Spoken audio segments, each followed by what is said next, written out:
All right, let's talk about a word we all think we know: curriculum. We're going to peel back the layers on this one because it is so much more complex and, frankly, way more fascinating than just a list of school subjects. No, really, just for a second, what image pops into your head? Is it something you can actually hold in your hands? For most of us, it's probably one of these. Something neat, organized, maybe a little bit boring. A document that says, Monday, 9 a.m., math. But what if that's just a tiny piece of the puzzle? To really get it, we've got to go back to where the word even came from. The clue is right there in the word itself. It comes from the Latin currere, which means a race course. Now, think about that for a second. Not a list, not a book, but a path, a journey, a track you run on to get to a goal. That totally changes the feeling, doesn't it? Here's a really powerful way to think about it from the educator Arthur Cunningham. He didn't see the curriculum as the finished painting, but as the brush. It's the tool the artist, that's the teacher, uses to shape their material, the students, all inside the studio, which is the school. It's supposed to be alive, dynamic, not some static document. And this is where it gets really interesting. This is not a settled debate. For decades, educators have been arguing over what a curriculum truly is. And depending on their answer, they've created totally different kinds of schools and learning experiences for all of us. So let's dive into the first major clash of ideas. Is a curriculum the set of intentions we have before we start teaching, or is it the measurable result we get at the very end? Okay, so the first perspective sees the curriculum as a detailed plan for learning. Think of it like a recipe for a cake or a travel itinerary for a big trip. The educator Hilda Taba said it's basically a plan for what is to be taught, to whom, when, and how. The focus here is all about the preparation, the intended journey. Now let's flip that completely on its head. The other view, curriculum as a product. With this mindset, education is treated a little bit more like a factory. The focus isn't on the plan at all, but on the finished product, the student, and whether they meet a very specific set of standards. This whole product idea didn't just appear out of thin air. It was heavily, and I mean heavily, influenced by the industrial efficiency movement of the early 20th century. Yeah, think assembly lines. A guy named Franklin Bobbitt saw how scientific management was revolutionizing factories and basically asked, hey, why can't we do this with schools?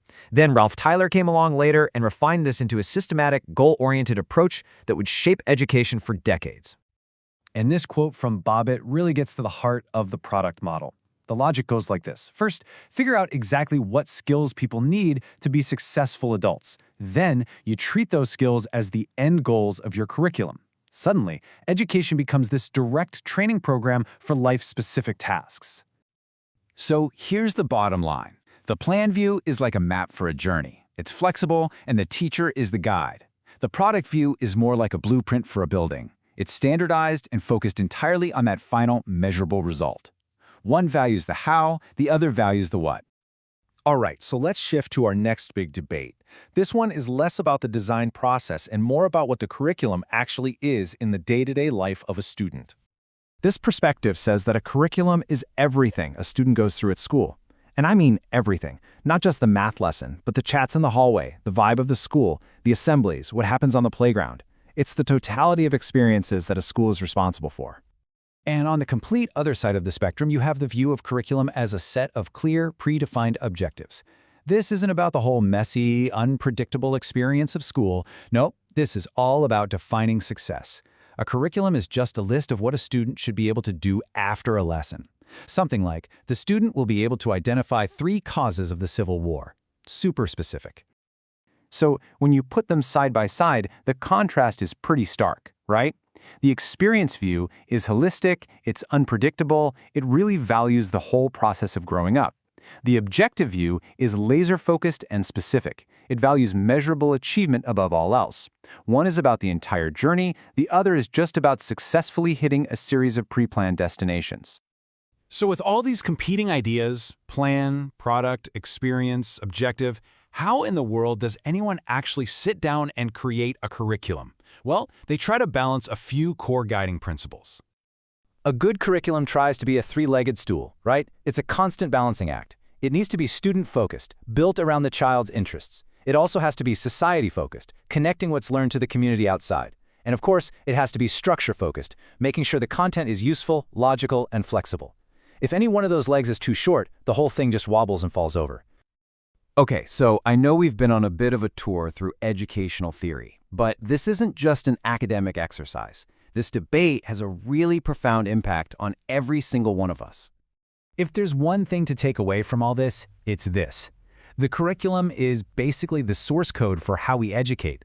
It contains all the instructions for what we value, what we decide to teach, and how we're going to teach it.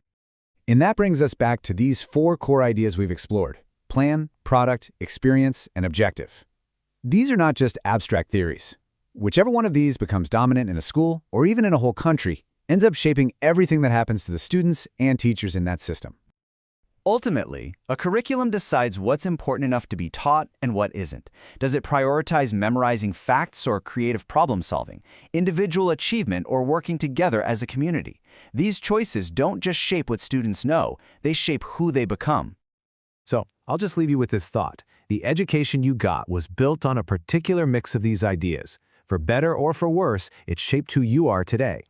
So now that you kind of understand the blueprint, how would you redesign it for the next generation? What would you prioritize? Thanks for digging into this with me.